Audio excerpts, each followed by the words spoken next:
So when they came down, they arrested you and police officers. No. No. Bro, it's people like Birds be on my phone a lot. Me and Birds be talking all kind of crazy talk, stunting and all. Meet me at the spot. And they thought meet me at the spot mean meet me come get this drug. Yeah. Yeah, like they wanted cash money so bad. They all in my paperwork, in my factual basis, they want me to plead guilty to investing in cash money.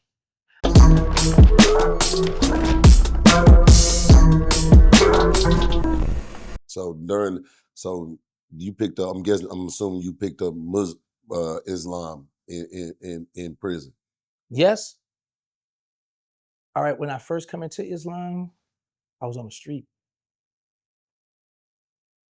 No. I took Shahada in 95 in the Paris jail, right?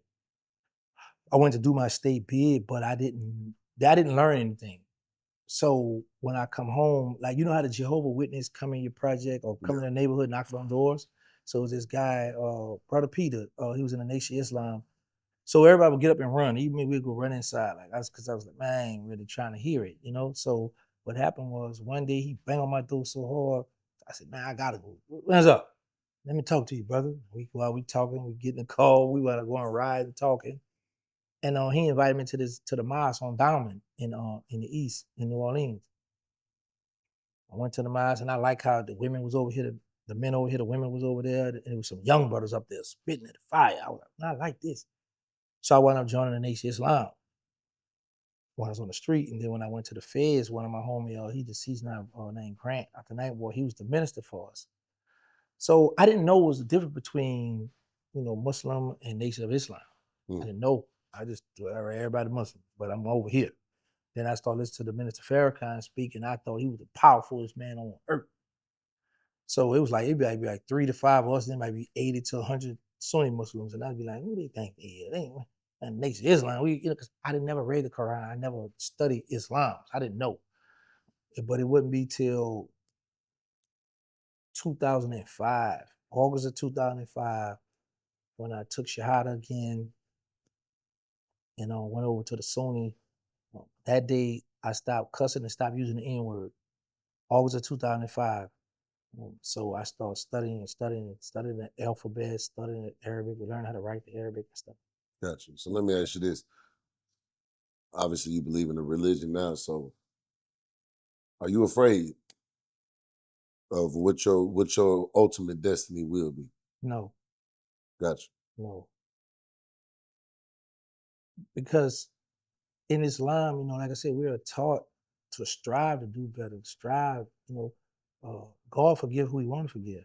Yeah. So that's why I try to do a lot of good now. But I don't fear or be scared. I only fear Allah. So whatever destination he have for me, that's what it's got to be. Gotcha. And so being a child hitman, I want to ask for your perspective on another one that was on Marlo Mike, and I guess Boosie's alleged hitman or whatever like that. So you can give us some perspective on, because I know a lot of people say Boosie wrong, this. I've even heard Charleston White say he wrong, but kind of hearing you talk about it, it's like, shoot, I wanted to do it. You feel me?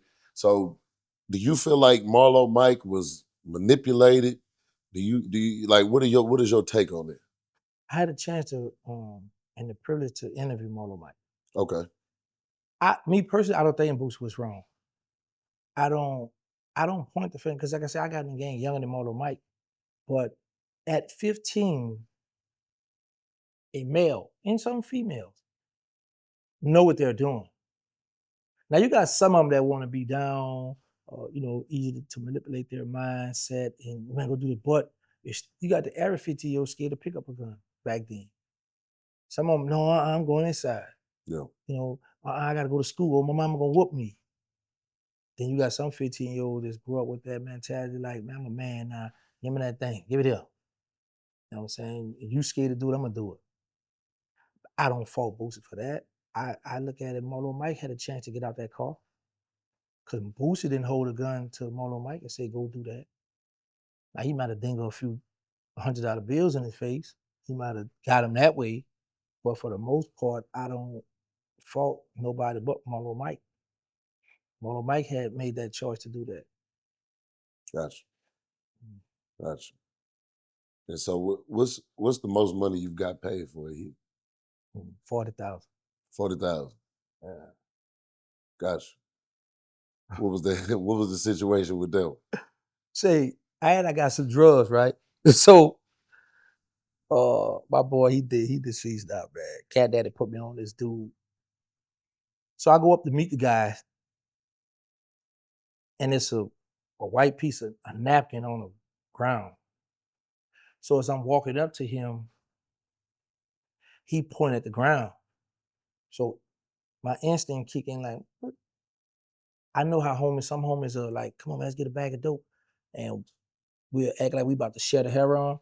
And I'll drop like, man, of course you gonna hurt to go down and get it. And I done seen homies get killed like that, right? Yeah. But when they said the open parking lot in broad daylight, but when he pointed, two things come to my mind. One was, is he trying to get me to bring me a move? Or if I go down for the drug, is the police around? He trying to set me up. So I look at him, and he recognized that I was uncomfortable stooping down to get it and close. He smiled and he backed up.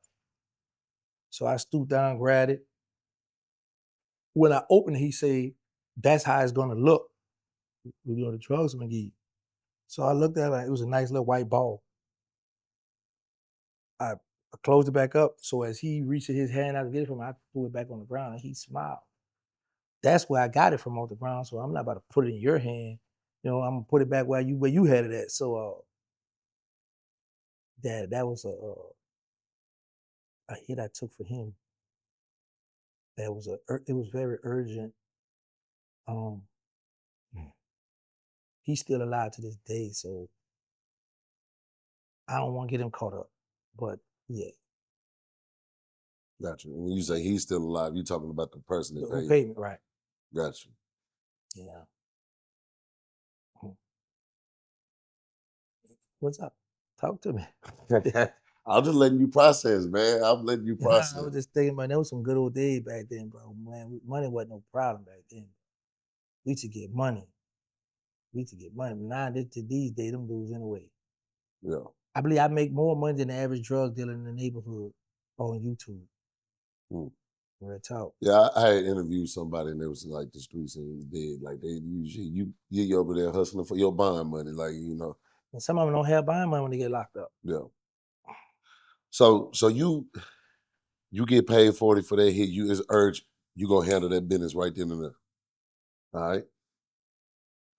What's next? Well, how was you? So you say the money was good. Like, just break down to me. Like, what's the most you pulled in a week during those times? Oh man, I've been 100,000. No, 100,000 in a week. That's what you talking about, selling heroin or taking hits or robbing. man. Everything all together. Whatever you doing, you know what I mean. However you hustle. I hit for 250,000. I hit for, it was a police I had a situation with. We hit for 138,000. That's what the feds had my phone tapped Gotcha. and heard me fussing with him about that. We had a thing. One of my bros, he got deleted for this, where we would get with the police, and you a drug dealer. I be like, look, I'm about to meet him on Willow Street. So when you pull up, and man, you about to do the deal, the police come, whoop, whoop, or man, you gonna get spooked. Like drop the dope or money, whatever, take out running or whatever. So police come, we split the money, I get the dope. So it was one of them situations. I used to do that with certain officers. Like police might come knock on your door. Check this out. I don't have no warrant, but if you make me seize this house and get a warrant, whatever we find here, you going to jail. But if you let me come in here and search this house, whatever I find, I'm just gonna seize it and you're gonna be all right. So the average drug dealer gonna think, well, man, if they find me, I could get my hustle back on long. I ain't going to jail.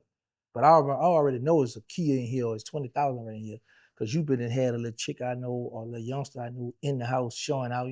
Back then, we used to want to stunt, because I used to do it plenty of time when Stone taught me how to work the triple beam with breaking the brick down, and So I had a little chick in the room, and I got the box of money. It's all his money, but I'm stunting with it, you know? Yeah. So we had those situations. And the cop I used to do that with, he retired. So he turned me on to his other cop. The other cop was kind of mean.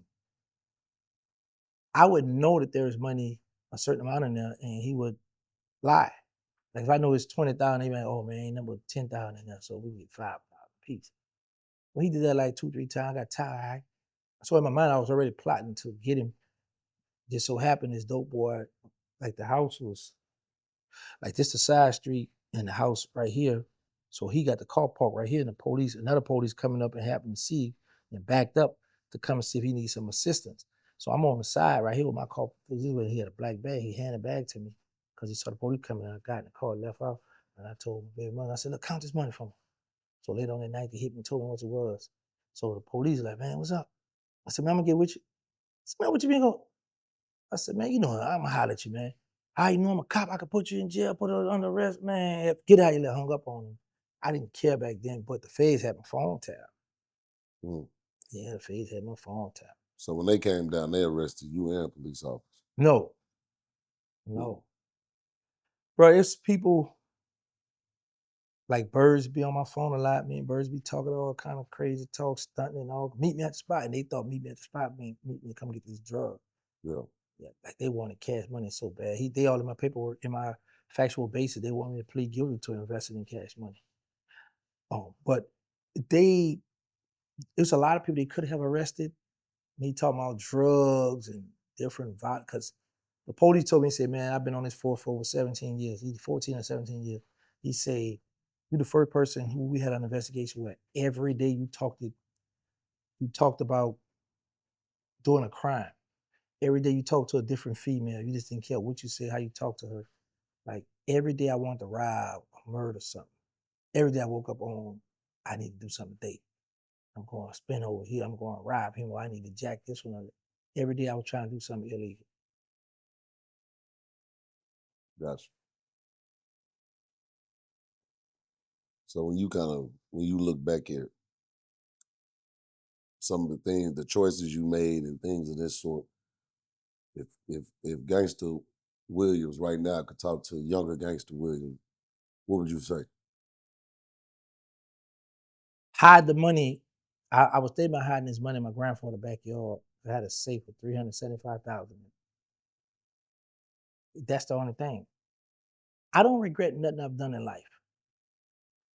And I always tell people this because for number one, I've never a woman. I've never took an innocent woman, children, life. So with that being said, everything I've done was in the streets. Now to this day, was it right? Of course, no, it wasn't right for me to just take somebody else's life into my own hands. But I hold my head up and I don't regret them because everybody who I uh, deleted was in the streets as well, or took somebody's life or was selling, doing something wrong. And you don't justify it, but I never took innocent people. I never just, how some dudes, I can't catch him, I'm gonna do your mother or your sister or your baby. Yeah. I never participated in that kind of stuff. Even back then, like even to this day, with a woman, if I'm in a room with a woman right now to this day, and we like one another, we playing around, or if I feel I want to grab her, or I'm like, come in, she say no, I'm not gonna play with you no more. I'm not gonna talk to you. I ain't gonna ask you for your vagina. Gotcha. No mean no.